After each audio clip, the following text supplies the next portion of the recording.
En la cena familiar anual, mi padre levantó su copa, sonrió con suficiencia y dijo algo que jamás olvidaré: estoy orgulloso de todos mis hijos, excepto de la perdedora sentada a esta mesa. Hubo risas incómodas. Nadie lo contradijo. Yo me levanté despacio, coloqué un sobre la mesa y respondí con una calma que ni yo misma sabía de dónde había salido: para ti, papá. Feliz Día del Padre. Luego me di la vuelta, salí de la casa y recuperé el coche de lujo que le había regalado. Minutos después, cuando por fin abrió ese sobre, escuché su grito desde la entrada. Ese fue el momento exacto en el que toda mi vida cambió. Me llamo Isabel Martínez, tengo 32 años, y aunque he construido una carrera brillante en el mundo de las finanzas, nunca he sido suficiente para mi padre. Nunca. Y durante años pensé que el problema era yo. Antes de seguir con mi historia, dime desde dónde me estás escuchando y, si alguna vez has tenido que enfrentarte a alguien que se negaba a reconocer tu valor, deja tu like y suscríbete. Tal vez lo que viví te ayude a encontrar el coraje que aún no sabes que tienes. Crecí en una familia que, desde fuera, parecía perfecta. Vivíamos en una zona acomodada, una casa grande, jardines cuidados y cenas elegantes. Mi padre, Eduardo Martínez, había levantado un imperio inmobiliario desde cero y era respetado, temido y admirado a partes iguales. Para él, el éxito no era una opción, era una obligación. Y el amor siempre estaba condicionado. Desde que tengo memoria, mi padre nunca fue el tipo de hombre que iba a las funciones del colegio o preguntaba cómo había sido mi día. Era el hombre que revisaba mis notas buscando el error, el que preguntaba por qué no había sido la mejor entre los mejores, el que repetía que el segundo puesto era solo una forma elegante de perder. Nada era suficiente. Jamás. Mi madre, Carmen, era otra historia. Cuando él no estaba, era cálida, protectora, casi dulce. Pero en su presencia se encogía. Bajaba la voz. Medía cada palabra. Nunca lo contradecía. Nunca nos defendía. Tardé muchos años en entender que no era debilidad, era miedo. Un miedo silencioso que gobernaba nuestra casa. Mis hermanos parecían haber nacido con el manual correcto. Mi hermano mayor, Iván, era el hijo perfecto. Deportista, carismático, brillante. Estudió lo que mi padre quiso, trabajó con él y heredó su aprobación sin esfuerzo aparente. Mi hermana menor, Claudia, tenía una habilidad especial para leer el ambiente. Sabía cuándo hablar y cuándo desaparecer. Era la mediadora, la que suavizaba los conflictos, la que me consolaba en silencio después de otra humillación disfrazada de consejo. Y luego estaba yo. La que siempre se esforzaba más. La que siempre llegaba más lejos. Y, aún así, la que nunca encajaba. Fui la mejor de mi promoción en el instituto. Conseguí una beca completa para estudiar economía. Trabajé mientras estudiaba, me sacrifiqué, renuncié a fiestas, a relaciones, a descanso. Cuando me gradué con honores, mi padre solo dijo que había elegido un sector inestable. Cuando rechacé trabajar en su empresa para abrirme camino sola, lo tomó como una traición personal. Me mudé a Madrid con 2 maletas y una determinación que rozaba la desesperación. Dormí en sofás prestados, acepté puestos junior, soporté ambientes hostiles dominados por hombres que dudaban de mí desde el primer minuto. Pero resistí. Año tras año. Ascenso tras ascenso. Hasta que, hace apenas unos meses, me convertí en la estratega de inversiones más joven en la historia de mi firma. Ese ascenso cambió mi vida. No solo por el dinero, sino porque, por primera vez, sentí que había llegado. Que todo el esfuerzo tenía sentido. Y fue entonces cuando cometí el error que marcaría el principio del fin. Decidí comprarle un coche de lujo a mi padre. Un gesto de paz. Una ofrenda. Una última oportunidad para escuchar de sus labios algo que llevaba toda la vida esperando: estoy orgulloso de ti. Elegí el modelo exacto que él había admirado meses atrás. Negro, elegante, impecable. Costaba casi un año de mi sueldo, pero me convencí de que valdría la pena. Hoy sé que no estaba comprando un coche. Estaba intentando comprar amor. La reunión familiar se celebraba, como siempre, a finales de junio. Coincidía estratégicamente con el Día del Padre, una fecha que, en mi familia, giraba exclusivamente en torno a él. Llegué el día anterior para entregarle el regalo en privado. Quería evitar espectadores. Quería que ese momento fuera solo nuestro. Cuando vio las llaves, por un segundo creí haberlo logrado. Vi sorpresa. Incluso algo parecido a satisfacción. Pero duró poco. Analizó el coche como si fuera una inversión, criticó detalles insignificantes y terminó guardándolo en el garaje, lejos de miradas ajenas. Me dio las gracias sin mirarme a los ojos y comentó que gastar tanto dinero era innecesario. Esa noche lloré en silencio en mi habitación de hotel. Al día siguiente, la casa se llenó de invitados. Familia, socios, conocidos influyentes. Y entonces lo vi. El coche. Mi coche. Aparcado en la entrada principal, estratégicamente colocado para que todos lo vieran. Mi padre lo enseñaba orgulloso, como si fuera suyo. Como si siempre lo hubiera sido. Ahí comprendí algo importante. El problema nunca fue que no fuera suficiente. El problema era que yo no encajaba en la historia que él quería contar. Mientras sonreía y fingía normalidad, sentía el peso del sobre en mi bolso. Un sobre que llevaba conmigo desde hacía semanas. Un documento que explicaba demasiadas cosas. Un secreto que aún no sabía si estaba preparada para revelar. Porque lo que había descubierto meses atrás explicaba, por fin, porque mi padre nunca me había amado. Y esa verdad estaba a punto de salir a la luz. La tarde avanzaba con una normalidad impostada, esa que solo existe en las familias que han aprendido a esconder los conflictos bajo sonrisas educadas y copas de vino caro.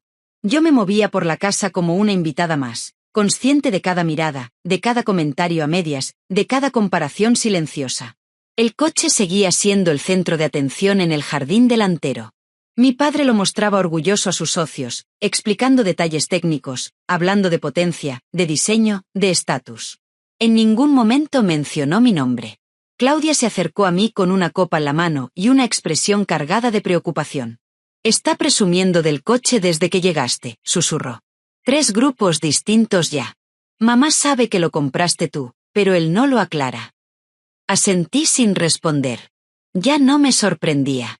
Durante años había aprendido a tragar silencios más dolorosos que cualquier insulto directo. Intenté distraerme hablando con algunos primos y con la pareja de una amiga de la familia que trabajaba en banca. Cuando mencionó mi último ascenso, noté como varias cabezas se giraban hacia mi padre, esperando su reacción. Él sonrió con rigidez y cambió de tema de inmediato, desviando la conversación hacia un nuevo proyecto inmobiliario de Iván. El mensaje era claro. Mi éxito no merecía ocupar espacio. La cena fue anunciada poco después. La mesa, larga y perfectamente decorada, parecía más un escenario que un lugar para compartir. Mi sitio estaba lejos de la cabecera, entre un primo lejano y un socio joven de mi padre. Iván, su esposa y sus hijos ocupaban los lugares de honor. Claudia y su marido actuaban, como siempre, de amortiguadores emocionales.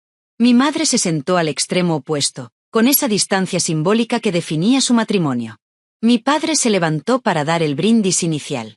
Habló de legado, de disciplina, de valores familiares.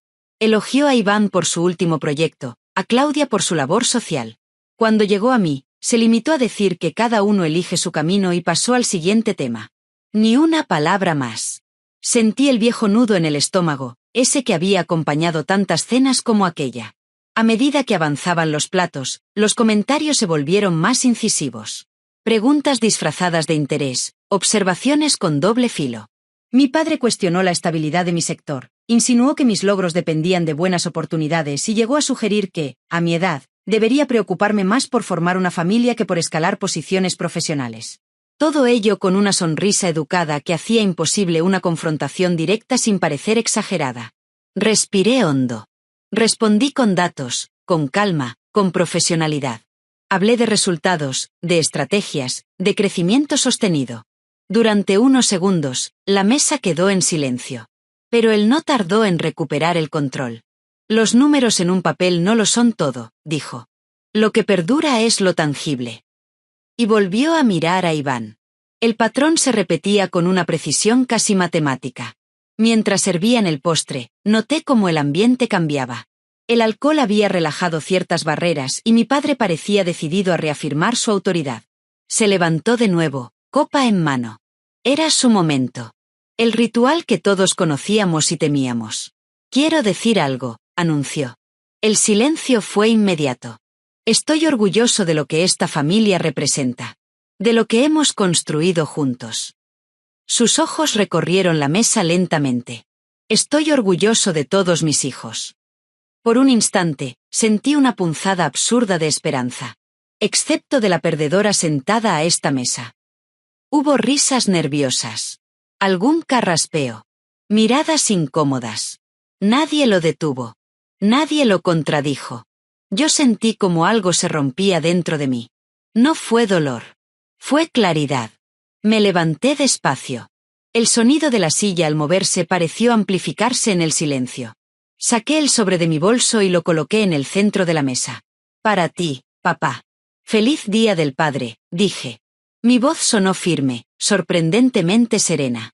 No esperé respuesta. Me giré y salí del comedor con la espalda recta, ignorando los murmullos que estallaron detrás de mí. El aire de la noche me golpeó el rostro al salir. Caminé directa hacia el coche. El coche que había comprado con la esperanza de cerrar una herida que nunca fue mía. Abrí la puerta, me senté al volante y encendí el motor. Mientras retrocedía por la entrada, vi a través del retrovisor cómo mi padre abría el sobre. No escuché su reacción hasta que ya estaba lejos. Un grito. Un sonido crudo, descompuesto. No necesité oír las palabras para saber que había leído la verdad. Porque dentro de ese sobre estaba la prueba que confirmaba lo que siempre había sospechado. Eduardo Martínez no era mi padre biológico. Durante meses había cargado con ese secreto. Un test genético realizado por curiosidad había revelado inconsistencias imposibles de ignorar. Busqué una segunda prueba, más precisa. El resultado fue definitivo. No compartíamos ADN. Y, de pronto, toda mi vida tuvo sentido. La distancia, el rechazo, la frialdad. Él siempre lo había sabido. Y me había castigado por ello sin decir una sola palabra. Conduje hasta perder de vista la casa. Mi teléfono empezó a vibrar casi de inmediato. Llamadas. Mensajes. No contesté. Necesitaba silencio. Necesitaba respirar sin sentirme observada, evaluada, insuficiente. Me detuve en un hotel del centro. Dejé las llaves sobre la mesa y me senté en la cama sin quitarme los zapatos. Cuando finalmente miré el móvil, había decenas de notificaciones. Amenazas de Iván. Mensajes rotos de mi madre. Una llamada tras otra de Claudia. Contesté la suya. ¿Estás bien?, preguntó con la voz temblorosa. Asentí, aunque no podía verme. Lo abrió delante de todos, continuó. Se encerró con mamá. Luego salió gritando. Nunca lo había visto así. Guardé silencio.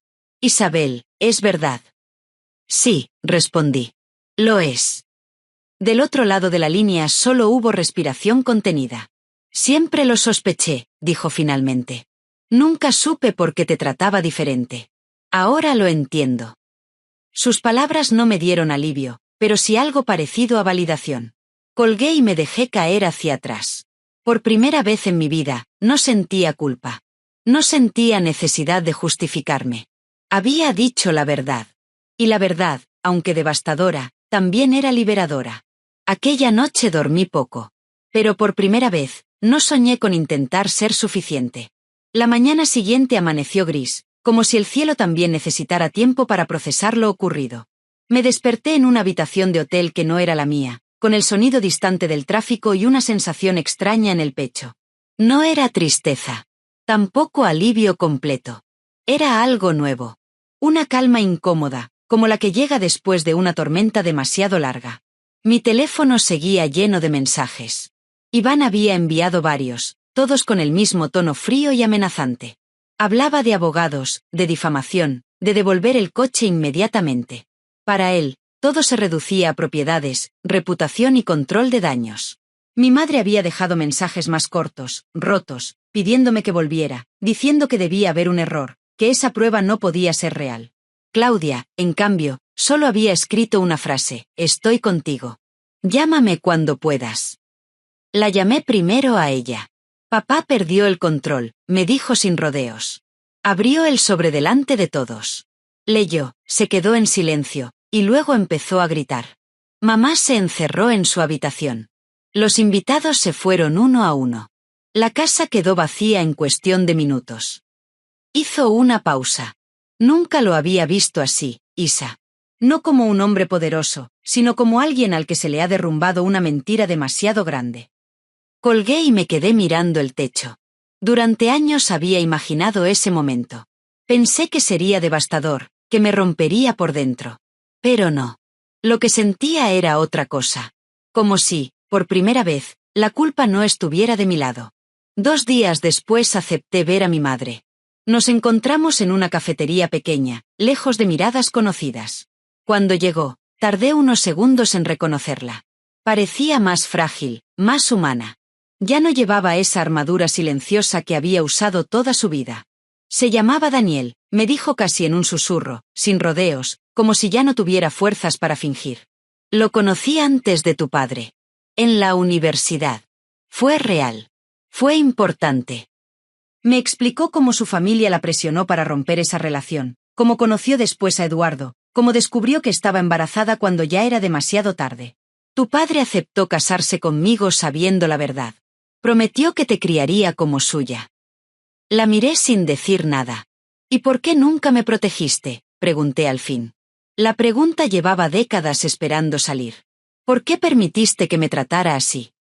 Sus ojos se llenaron de lágrimas. Porque tenía miedo, respondió.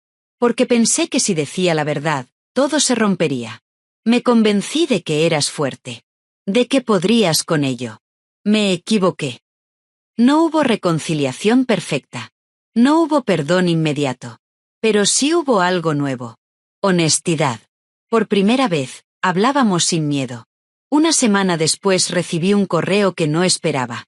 Venía de Daniel, mi padre biológico. Mi madre, finalmente, le había escrito. Su mensaje fue prudente, respetuoso. Decía que no sabía de mi existencia, que necesitaba tiempo para asimilarlo, pero que estaría en Madrid por trabajo el mes siguiente. Si te sientes cómoda, escribió, podríamos tomar un café. Acepté. El encuentro fue extraño y natural al mismo tiempo. Reconocí gestos míos en su forma de hablar, en cómo analizaba todo antes de responder. No prometimos nada. No intentamos forzar una relación. Solo hablamos. Como 2 personas que se descubren tarde, pero con curiosidad sincera. Por primera vez, alguien escuchaba mis logros sin compararlos, sin minimizarlos, sin convertirlos en una competición. Mientras tanto, mi vida profesional seguía avanzando. Mis clientes me buscaban directamente. Mi trabajo hablaba por mí. Sin el peso constante de intentar demostrar algo a alguien que nunca quiso verlo, mi mente se sentía más clara. Más libre. Eduardo intentó contactarme una sola vez, a través de un abogado. Exigía el coche, exigía silencio, exigía control.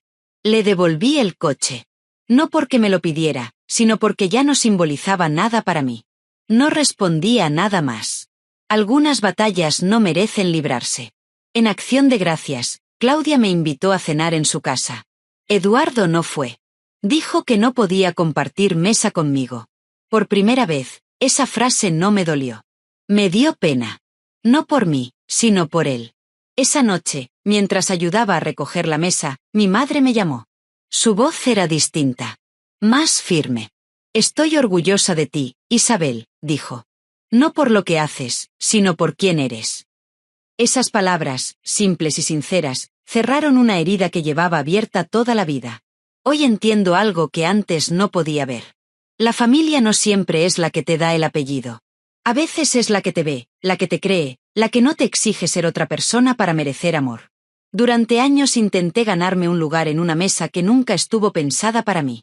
Alejarme no fue una derrota. Fue una liberación. Si has llegado hasta aquí, déjame preguntarte algo.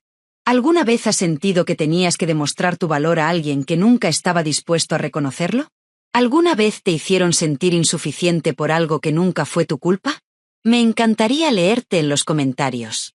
Si esta historia te ha tocado, dale like al vídeo, suscríbete al canal y compártelo con alguien que necesite escuchar esto hoy. A veces, recuperar tu poder empieza con una sola decisión. La de dejar de mendigar amor donde nunca lo hubo. Gracias por escuchar.